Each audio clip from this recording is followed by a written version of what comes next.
ایک تو زینت اس کی ختم کرو، پھول بوٹے ختم کرو، اور دوسرے اس کی چستی ختم کرو۔ اب بجائے پہننے کے عورتیں برقع مڑتی ہیں اور پورے اعضاء اس کے اندر صاف صاف نظر آتے ہیں، نشیب و فرات، تو مقصد ہی ختم ہو گیا۔ برقع ڈھیلا ڈھالا ہونا چاہیے۔ اب یہ جو پیٹی کوٹ کا برقع چل رہا ہے چشٹر کی طرح، اس میں تو ایک ہی عورت چاہے ڈھیلا بھی ہو تب بھی ایک ہی عورت آئے گی۔ پہلے زمانے کے اندر برقع چلتا تھا جسے عورتیں ٹوپی کا برقع کہتی تھی، وہ آگے سے بالکل کھلا ہوا ہوتا تھا، اس میں یہ گنجائش تھی، وہ سخی برقع تھا۔ آج کا برقع بخیل ہے، یہ ایک سے دوسرے کے لیے اپنا دامن نہیں کھول سکتا، وہ سخی برقع تھا، اس میں دو دو تین تین بھی گھس جایا کرتی تھی عورتیں، پردہ کر کے ایک گھر سے دوسرے گھر چلی جایا کرتی تھی۔ ہم نے اپنے بچپن میں دیکھا وہ برقع خوب استعمال کرتی تھی خواتین۔ تو ایسا برقع ہو تو دو تین اس میں چلی جاؤ، ورنہ مانگ لو، کچھ بھی کر لو۔ بہرحال یوں فرمایا کہ جانے کی ضرورت ہو دینی کاموں کے لیے تو کوئی عذر بہانہ مت بناؤ کہ کپڑے نہیں ہیں جی، برقع نہیں ہے جی، چپل نہیں ہے، کچھ بھی نہیں ہے، کیسے بھی ہو۔ اگر شریعت کا تقاضا کہیں جانے کا ہے تو جیسے بھی ہو انتظام کر کے جانے کی کوشش کرنی چاہیے، بہانے نہیں تلاش کرنے چاہیے۔ چلیے۔ وبه قال حدثنا ابو معمر قال حدثنا ابو الوارث قال حدثنا ايوب عن حفصة بنت سيرين قال كنا نمنع جوارنا ان نخرج يوم العيد قلنا نمنع جوارینا، حفصہ بنت سیرین کہتی ہیں کہ ہم اپنی بچیوں کو عیدگاہ جانے سے روکتے تھے کہ نہیں تم مت جاؤ، نوجوان بچی ہو، تمہارا جانا فتنے کا ذریعہ بنے گا، تم مت جاؤ۔ یہ ہمارے شہر کا ماحول تھا۔ یہ فرماتی حفصہ کہ ہم جس شہر میں رہتے تھے ہمارے شہر کا ماحول یہ تھا کہ جوان بچیوں کو عیدگاہ میں جانے کی اجازت نہیں دی جاتی۔ لیکن ایک دن ایک آپا جی وہاں تشریف لے آئی معلمہ صاحبہ، انہوں نے تقریر فرمائی تو ان کی تقریر کی وجہ سے ہم نے اپنا نظام بدل دیا۔ فجاءت امرأۃ، تو پھر ایک دن ہمارے شہر میں ایک عورت آئی، فنزلت قصر بنی خلف، اور وہ قصر بنی خلف کے اندر آ کر ٹھہر گئی۔ فأتیتها، حفصہ کہتی ہیں کہ جب پتہ چلا کہ ایک معلمہ صاحبہ، عالمہ صاحبہ آئی ہیں تو میں ان کی زیارت اور ملاقات کے لیے ان کی خدمت میں پہنچی۔ فأتیتها، میں ان اماں جی کی خدمت میں گئی۔ فحدثت، تو انہوں نے یہ بتایا کہ ان کی بہن کے جو شوہر تھے انہوں نے حضور کے ساتھ 12 غزوات میں شرکت کی اور ان کی بہن بھی ان کے ساتھ 6 غزوات میں شریک رہی۔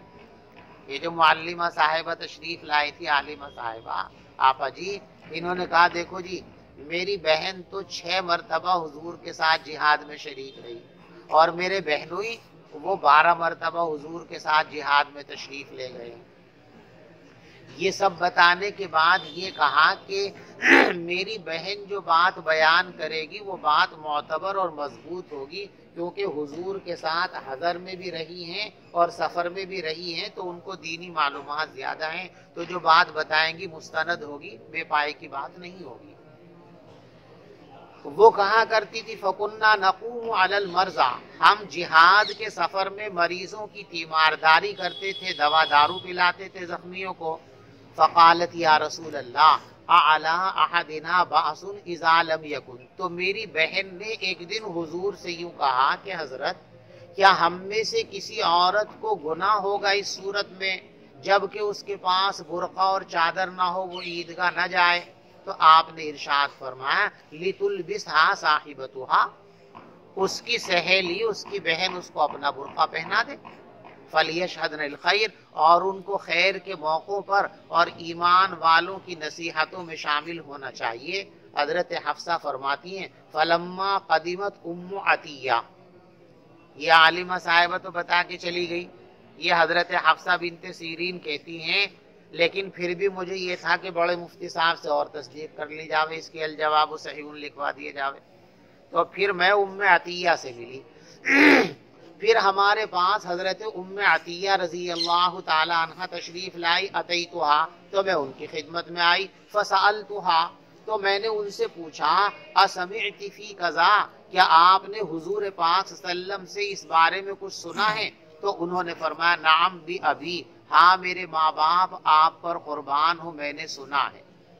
اور کہتے ہیں حضرت ام عطیہ بہت کم حضور کا ذکر کرتی تھی مگر بھی ابھی ضرور، کہ ان کی عادت تھی جب بھی حضور کا نام لیتی تو بھی ابھی کہتی، یعنی میرے باپ حضور پر قربان ہو، یہ ان کی محبت کی بات تھی۔ قالا لتخرج العواتق ذوات الخدر، حضور یوں فرماتے تھے کہ پردہ نشین کنواری عورتیں بھی عید کے دن عیدگاہ جایا کریں۔ چلیے بھائی پڑھو۔ وقال العواتق ذوات الخدور وشك أيوب وحيز والحيز فتعتلذ الحيز المصلى وليشهدن الخير ودعوة المؤمنين قالت فقلت لها الحيز، میں نے کہا حیض والی بھی جاویں گی؟ کہا وہ بھی جاویں گی۔ الیس الحائض تشهد، کیا حائض عورت جو ہے عرفات کے میدان میں نہیں جاتی ہے، فلاں جگہ نہیں جاتی ہے، فلاں جگہ نہیں جاتی، جب سب جگہ جاتی ہے تو عیدگاہ بھی جائے گی، نماز نہیں پڑھے گی، ایک کونے میں بیٹھ جائے گی۔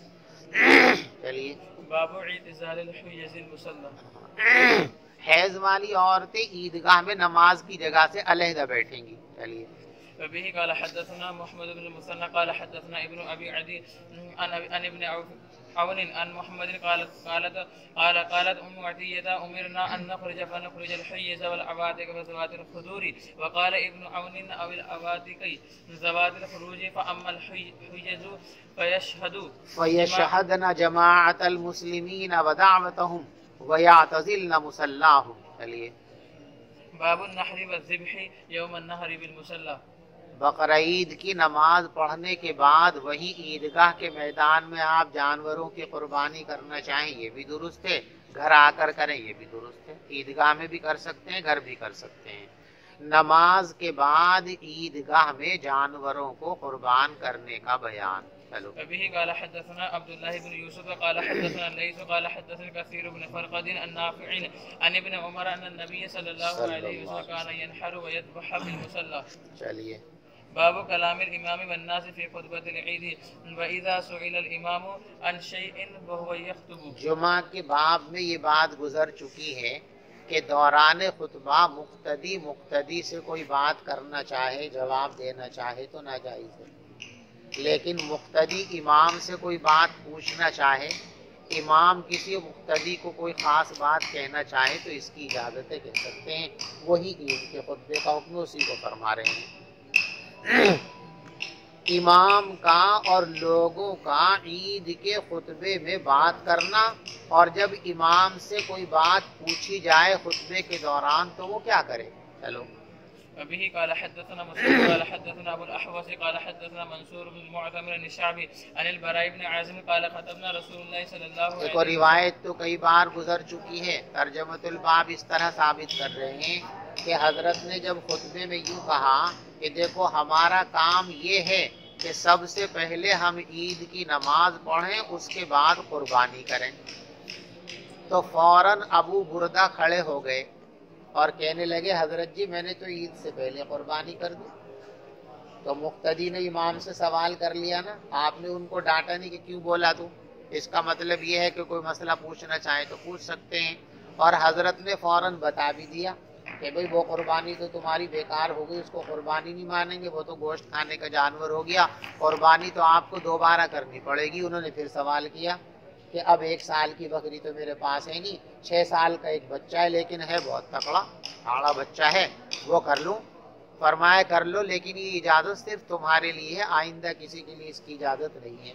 تو امام اور مقتدی کا آپس میں مسئلے کے سلسلے میں سوال و جواب ہوا، معلوم ہوا کہ دوران خطبہ امام سے کوئی مقتدی ضروری بات پوچھنا چاہے تو پوچھ سکتا ہے، شریعت کا کوئی مسئلہ پوچھنا چاہے پوچھ لے، اور امام دوران خطبہ اس مسئلے کی وضاحت بھی کر سکتا ہے، کسی کو کچھ بات بتانی ہو بتا بھی سکتا ہے، لیکن مقتدی آپس میں ایک دوسرے سے نہ کوئی دینی بات کر سکتے ہیں نہ دنیاوی بات کر سکتے ہیں، ان کو چپ ہی رہنا بس۔ جی بھائی جمعے کا بھی یہی حکم ہے، یوم النار بعد الصلاة۔ جمعے کے خطبے نہیں پڑھا آپ نے؟ جمعہ کے خطبے میں بھی سنا نا کہ حضرت خطبہ ارشاد فرما رہے تھے، ایک آدمی کھڑا ہو گیا، حضرت پیاس کی وجہ سے جانور مرنے لگے ہیں، کھیتیاں سوکھ گئی ہیں، آپ نے دعا فرما دی۔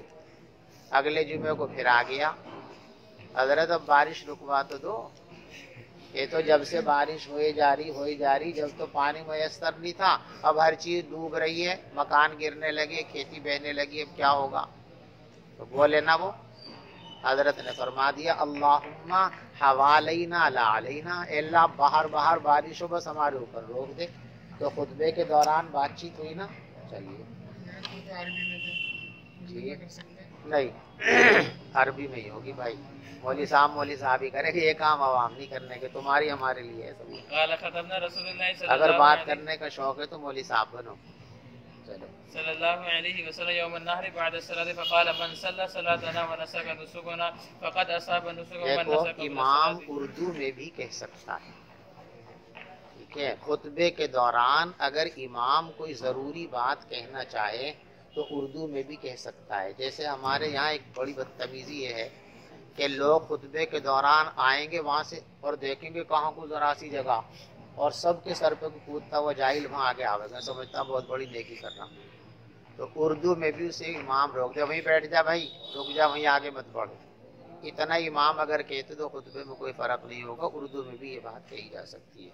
چلیے فتلك شاة لحم فقال أبو دردة بن نيار فقال يا رسول الله لقد نسكت قبل أن أخرج إلى الصلاة وعرفت أن اليوم يوم أكل وشرب فتعجلت وأكلت وأطعمت أهلي وجيراني فقال رسول الله صلى الله عليه وسلم تلك شاة لحم قال فإن عندي أناكا جزعة اللحم خيرا من شاة اللحم لہی خیر من شاتی لحم فهل تجزی عنی قال نعم ولن تجزی عن احد بعدک۔ چلو جلدی جلدی پڑھ دو، ساری روایتیں پڑھی ہوئی پیچھے۔ قال حماد بن زيد بن أيوب عن محمد أن أنس بن مالك قال أن رسول الله صلى الله عليه وسلم يوم النحر ثم خطب فأمر من ذبح قبل الصلاة أن يعيد ذبحه فقام رجل من الأنصار فقال يا رسول الله جيران لي إما قال لي بهم خصاصة وإما قال بهم فقرعني أني فقر ذهبت قبل الصلاة وعندي أناك لي أحب إلي من شاة لحم وخصص له شاتی لحم فرخص له فيها وبه قال حدثنا مسلم قال حدثنا شعبة عن الأسود عن جندب قال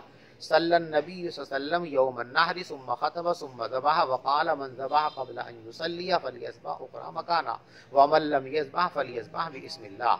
باب من خالف الطريق إذا رجع يوم العيد، جب عید کی نماز پڑھ کے لوٹے تو دوسرے راستے سے آوے، جس راستے سے جایا ہے اس سے واپس لوٹے تو دوسرا راستہ اختیار کرے۔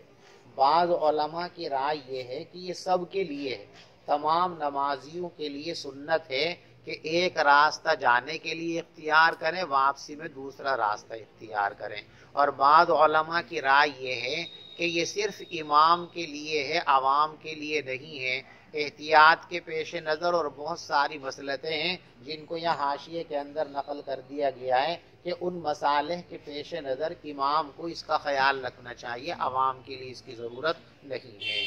باب من خالف الطريق اذا رجع يوم العيد وبه قال حدثنا محمد قال اخبرنا ابو طميلة يحيى ابن واضح عن فلي بن سليمان عن سعد بن الحارث عن جابر قال كان سلم اذا كان يوم عيد خالف الطريق تابع يونس بن محمد عن فلي عن سعيد عن ابي هريره وحديث جابر اصح۔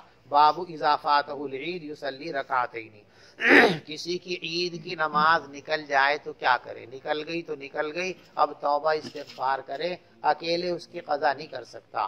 ہاں اتنے لوگ رہ گئے ہیں کہ جتنے لوگ جماعت میں شریک ہونا شرط ہے صحت نماز کے لیے، اتنے لوگ ہیں تو وہ دوبارہ جماعت سے نماز، ایک آدھ آدمی رہ گیا تو وہ اکیلے عید کی نماز کی قضا نہیں کر سکتا۔ لیکن بعض لوگ اس کے قائل ہیں، انہی کے اعتبار سے باب لائے۔ جب عید کی نماز کسی کی فوت ہو جائے تو 2 رکعت نماز پڑھ لیں۔ وَكَذَلِكَ النِّسَاءِ، سے عورتیں بھی گھر میں عید کی نماز پڑھ لیں، اور جو دوسرے لوگ گھروں میں ہیں دیہات میں، اس لیے کہ حضور نے فرمایا ھذا عیدنا یا السلام۔ دلیل لائے ہیں حضرت کہ حضرت نے یوں فرمایا کہ یہ عید کا دن خوشی کا دن ہے تو سب کو نماز پڑھنی چاہیے۔ اب یہ استدلال کو اس طرح تھوڑی ہے بھائی خوشی کا دن ہے نماز پڑھنی چاہیے تو شرائط کے ساتھ ہی تو پڑھیں گے، شرائط ہیں تو نماز پڑھیں، شرائط نہیں ہے تو کیسے پڑھ لیں گے نماز؟ وَأَمَرَ انس بن مالک مولاہ ابن ابی عتبہ بالزاویہ، اور حضرت انس ابن مالک نے اپنے غلام ابن ابی عتبہ کو زاویہ گاؤں میں حکم دیا تو انہوں نے ان کے گھر والوں کو، بچوں کو جمع کیا، اور جیسے شہر والوں نے عید کی نماز پڑھی تھی ویسے انہوں نے نماز پڑھائی، اور ایسی تکبیر تشریف پڑھی. اور اکرمہ کہتے ہیں کہ آس پاس کے لوگ جمع ہوں گے عید کے دن اور 2 رکعت نماز پڑھ لیں گے جیسے امام پڑھتا ہے. اور عطا فرماتے ہیں کہ جب عید کی نماز فوت ہو جائے تو 2 رکعت نماز پڑھ لیں. ہمارے نزدیک اس کی اجازت نہیں ہے، کسی حدیث میں اس کا تذکرہ نہیں ہے صاف طور پر کہ قضا کریں. عطا کا فتویٰ ہے، اور عطا جو ہے ایک مجتہد اور تابعی ہیں، اور ایک مجتہد کے قول کو دوسرے مجتہد کے لیے دلیل و حجت نہیں بنا کر پیش کیا جا سکتا. وبه قال حدثنا يحيى بن بكير قال حدثنا الليث عن عقيل عن ابن شهاب عن عروة عن عائشة أن أبا بكر دخل عليها وعندها جاريتان في أيام منى تدففان وتضربان والنبي صلى الله عليه وسلم متغشم بثوبه فانتحرهما ابو بکر فقش وسلم عن ودی فقال دعهما یا بکر فانها ایام عید وتلك الايام ایام منا. وقالت عائشہ رضی اللہ عنہ وسلم یسترنی وانا انظر الى الحبشة وهم يلعبون في المسجد فزجرهم عمر فقال وسلم دعهم امنم بنی ارفدا، اے بنو ارفدا یعنی اے حبشہ کے رہنے والوں، امن و امان اور اطمینان کے ساتھ تم یہ کھیل کھیلتے رہو. باب الصلاۃ قبل العید و بعدہا، عید کے دن عید کی نماز سے پہلے بھی نوافل نہیں ہیں اور عید کے بعد کی بھی نوافل نہیں ہیں، نہ اول میں نوافل ہیں نہ بعد میں نوافل ہیں.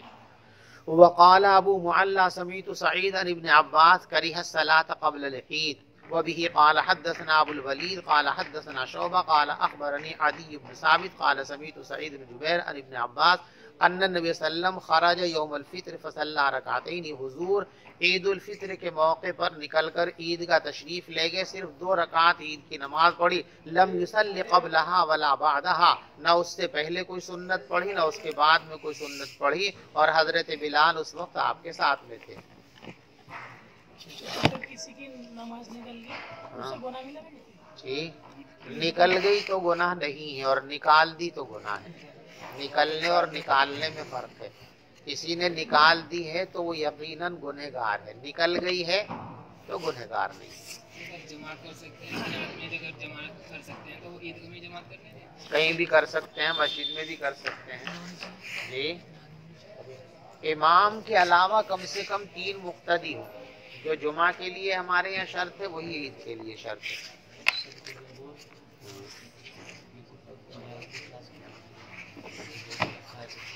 ہاں، اگر ضرورت سے فالتو ہے انسانوں کی تو کتوں کو بھی کھلا سکتے ہیں.